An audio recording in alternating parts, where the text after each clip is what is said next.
1 अक्टूबर 1943 से 21 फरवरी 1947 ईस्वी तक था। तो यहाँ पर कर लेते हैं प्रश्नों की बात। देखो यहाँ पर कौन कौन से प्रश्न बन सकते हैं। देखो यहाँ पर जन्म के बारे में अभी तक किसी भी एग्जाम में पूछा नहीं गया है, तो यहाँ पर इनके जन्म को याद ना भी रखें तब भी चलेगा। हाँ, वास्तविक नाम इनका जानना बहुत जरूरी है। इनका वास्तविक नाम था लॉर्ड वेविल का, आर्किबाल्ड पेर्सियल वेविल। तो यहाँ पर इसको याद रखें और कार्यकाल को बहुत अच्छे से याद रखें, क्योंकि ज्यादातर कार्यकाल पे ही क्वेश्चन बनते हैं। तो 1 अक्टूबर 1943 से 10 जुलाई 1944 को कांग्रेस और मुस्लिम लीग के मध्य महात्मा गांधी के कहने पर समझौता हुआ, परंतु यह समझौता असफल समझौता रहा, क्योंकि इस समझौते की किसी भी शर्त को मोहम्मद अली जिन्ना ने स्वीकार नहीं किया था। देखिए मैंने यहाँ पर इसको क्यों लिया, क्योंकि हो सकता है आपसे ये किसी न किसी एग्जाम में पूछा जाए, तो मैंने इसलिए यहाँ पर इसको ले लिया। लेकिन अभी तक ये क्वेश्चन भूला भाई देसाई और लियाकत अली के मध्य एक समझौता हुआ था, जिसे भूला भाई देसाई और लियाकत अली समझौते के नाम से जाना जाता है, और यह समझौता भी असफल समझौता रहा था।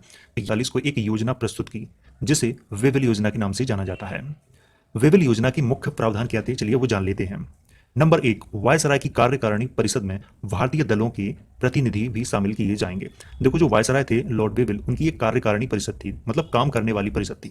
तो उसमें क्या हुआ था कि जो भारतीय जो दल थे उनके प्रतिनिधि भी शामिल किए जाएंगे, ऐसा इसमें कहा गया था। नंबर 2, वायसराय और मुख्य सेनापति को छोड़कर सभी सदस्य भारतीय होंगे। तो यहाँ पर ये बहुत अच्छा एक पॉइंट बनता है। यहाँ पर 3, वायसराय की कार्यकारिणी परिषद में हिंदू तथा मुस्लिमों की संख्या बराबर होगी।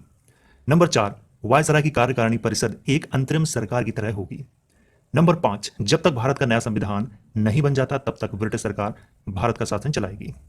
वेविल के ही कार्यकाल 1945 में शिमला सम्मेलन हुआ था।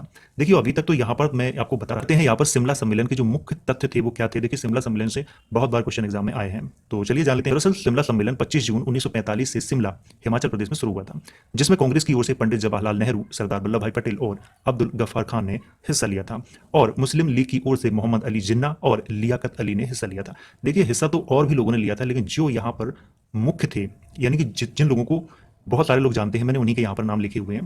ठीक है, तो यहाँ पर इन सभी को सभी लोग जानते हैं, तो ठीक है, उनके ही नाम मैंने यहाँ पर लिखे हुए हैं। तो याद यहाँ पर क्या रखना है आपको कि 25 जून 1945 से यहाँ पर शुरू हुआ था ये शिमला सम्मेलन, तो इसको याद रखना है।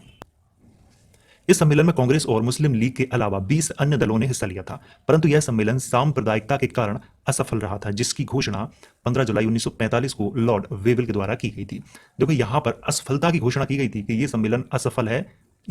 लॉर्ड वेविल के कार्यकाल दिसंबर 1945 में एक ब्रिटिश संसद का मंडल भारत आया, और इसी मंडल की सिफारिश पर 19 फरवरी 1946 को कैबिनेट मिशन भारत भेजने की घोषणा की गई।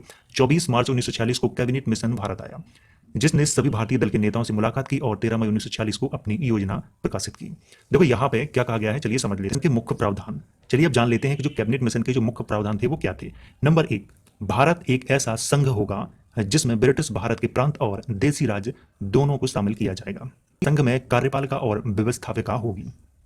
भारतीय प्रांतों को अपने शासन से संबंधित विभाग बनाने का अधिकार होगा। नंबर 4, संविधान का निर्माण करने के लिए एक संविधान सभा होगी जिसमें निर्वाचित सदस्य होंगे।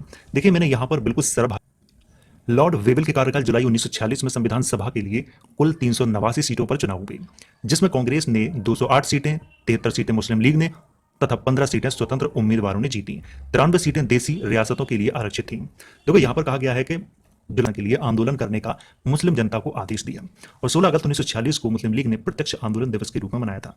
देखिए मैं आपको बता दूं यहाँ पर कि 29 जुलाई 12 अगस्त 1946 को वायसराय लॉर्ड वेविल ने पंडित जवाहरलाल नेहरू को अंतरिम सरकार बनाने के लिए आमंत्रित किया, और 2 या 3 सितंबर 1946 को नेहरू मंत्रिमंडल ने शपथ ली थी। तो देखो मैं आपको यहाँ पर बता दूं कि 12 नंबर 1 जवाहरलाल नेहरू प्रधानमंत्री, नंबर 2 वल्लभ भाई पटेल गृह मंत्री, नंबर 3 बलदेव सिंह रक्षा मंत्री, नंबर 4 जॉन मथाई उद्योग तथा आपूर्ति मंत्री, नंबर 5 सी राजगोपालाचारी शिक्षा मंत्री, नंबर 6 CH भावा खान एवं बंदरगाह मंत्री, नंबर 7 राजेंद्र प्रसाद खाद्य एवं कृषि मंत्री, नंबर 8 आसफ अली रेलवे मंत्री, नंबर 9 जगजीवन राम श्रम मंत्री। 26 अक्टूबर 1946 को मुस्लिम लीग के सदस्यों को शामिल कर लिया गया था किसमें, अंतरिम सरकार में। तो अब जो सदस्य आएंगे वो मुस्लिम लीग के हैं सभी। नंबर 10 लियाकत अली वित्त मंत्री, ये मुस्लिम लीग के थे।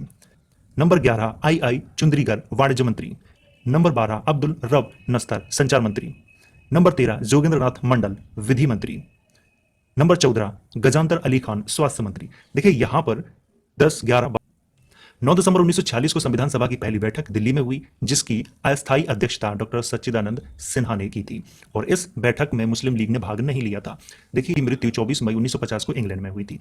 देखिए, यहाँ तो थे बहुत सारे क्वेश्चन।